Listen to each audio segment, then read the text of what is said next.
Hello everyone, कैसे हैं आप सब। होप कि आप अच्छे होंगे, आपका परिवार अच्छा होगा। अब सरकार के नए गाइडलाइन के हिसाब से 19 अक्टूबर से आज से शायद कुछ क्लासेस स्टार्ट होने वाली हैं। अगर रिस्पांस अच्छा रहा तो होप कि आप लोग की स्कूल कॉलेज भी जल्दी स्टार्ट हो जाएंगी। फ़िलहाल हम लोग की थियरी क्लासेस कंटिन्यू रहेंगी जब तक कि नए गाइडलाइंस नहीं आते हैं स्कूल खोलने के लिए। तो स्टूडेंट्स, हम लोग टाइप्स ऑफ डांस में, शास्त्रीय नृत्य में कथक डांस देख रहे थे। कथक डांस में लगभग मैंने आपको सभी चीज़ें बता दी हैं। कथक नृत्य के घराने मैंने अभी नहीं बताए हैं, जो सबसे महत्वपूर्ण भाग है कथक के। कथक को जब 3 भाग में बांटा गया तो उसमें 3 घराने बनाए गए थे। ज़्यादातर मैंने आपको क्लासेस में बताई होंगी कथक के 3 घराने के बारे में। जो भी हमारी ऑफलाइन क्लासेस जो बच्चे लेते हैं उनको मैं सब बता चुका हूँ। ऑनलाइन के लिए मैं बता रहा हूँ। कथक में 3 घराने मुख्यतः हैं। पहला है आपका लखनऊ घराना, दूसरा है बनारस घराना, तीसरा है जयपुर घराना। कोई सीक्वेंस इनको नहीं देंगे हम लोग फ़िलहाल। तो हम लोग उससे पहले थोड़ा सा कथक के बारे में संक्षेप में एक बार आपको मैं फिर से रिवाइज कराऊंगा और ध्यान से सुनिएगा। कथक नृत्य उत्तर प्रदेश का शास्त्रीय नृत्य है। आपको एक लाइन में मैंने बताया था कथक की परिभाषा के लिए कि कथा कहे सो कथक कहलाए। इस बात को आपको हमेशा याद करके चलना। ये लाइन आप याद कर लीजिए, इसमें कथक की परिभाषा है। कथा कहे सो कथक कहलाए। कथक शब्द का अर्थ कथा को थिरकते हुए कहना है। प्राचीन काल में कथक को कुशीला के नाम से जाना जाता था। कथक राजस्थान और उत्तर भारत की नृत्य शैली है।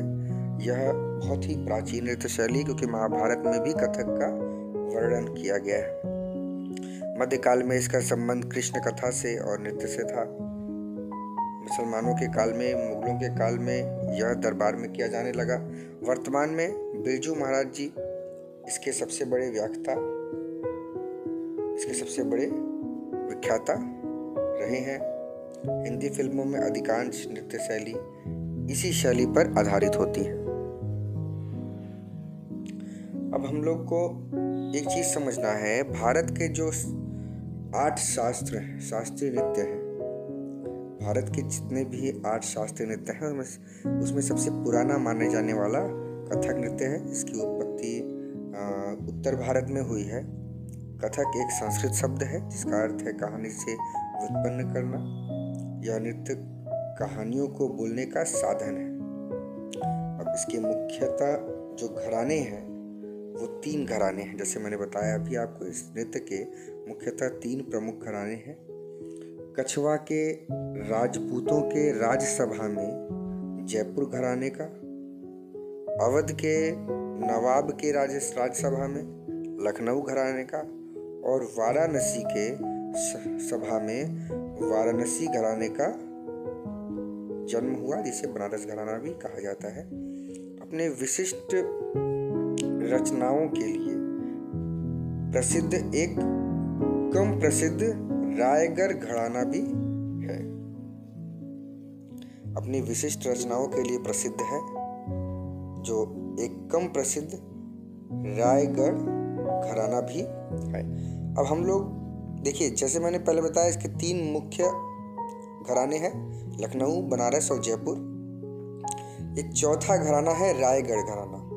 तो इसके बारे में आज हम लोग संक्षेप में देखेंगे। मैं आपको 2 लाइन में इसके मतलब इसको समझा दूंगा कि रायगढ़ घराने के बारे में ये क्या है और इसके मुख्य प्रवर्तक कौन हुए हैं, मुख्य नर्तक कौन हुए हैं। उसके बाद अगली क्लास में हम लोग बारी बारी एक एक घरानों पर चर्चा करेंगे। लखनऊ घराना, बनारस घराना, जयपुर घराना। ठीक है, आज हम लोग देखते हैं रायगढ़ घराना क्या है, जिसको हम लोग को बहुत पढ़ना नहीं है, बस समझने के लिए माइंड में रखना है। तो छत्तीसगढ़ के महाराज चक्रधार सिंह ने इस घराने की प्रतिष्ठा की थी। विभिन्न पृष्ठभूमि की अलग शैलियों और कलाकारों के संगम और तबला रचनाओं से एक अनूठा माहौल बनाया गया था। पंडित कार्तिक राम, पंडित फिरतू महाराज, पंडित कल्याण दास, पंडित बरमानलग इस घराने के प्रसिद्ध नर्तक रहे हैं। ये लोग मुख्यतः इसके प्रसिद्ध नर्तक रहे हैं। ये था हमारा रायगढ़ घराना। तो स्टूडेंट्स, आज हम लोगों की चर्चा हुई कथक को संक्षेप में मैंने बताया, और कथक के प्रमुख घराने कितने हैं? 3 घराने हैं। फिर से मैं एक बार बता देता हूँ, लखनऊ, बनारस और जयपुर घराना।